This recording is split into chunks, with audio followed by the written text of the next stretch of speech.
Hi everyone, my name is Lyle working with Intel, and I've got some exciting news and a sneak peek to share about the next generation of Thunderbolt currently under development.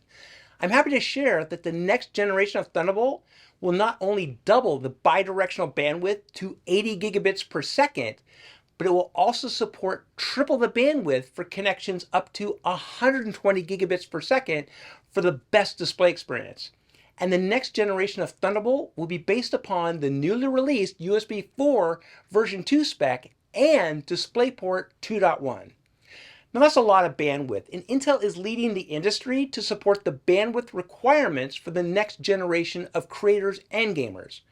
Remember, it was just back in 2019 when Intel contributed the Thunderbolt 3 spec to the USB promoter group for the creation of USB 4.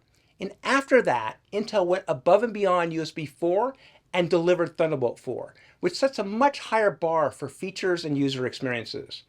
And Intel will be doing the same thing with the next generation of Thunderbolt. And speaking of the next generation of Thunderbolt, I'm here inside of one of Intel's Thunderbolt labs where I have a test system running early prototype silicon. Here I'm driving an 8K monitor and connected to a current Thunderbolt SSD.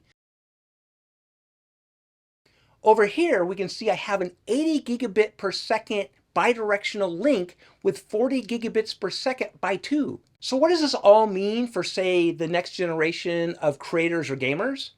For creators, it means better visuals, more bandwidth supporting the highest resolutions, more simultaneous monitors, faster data backups, and large media transfers.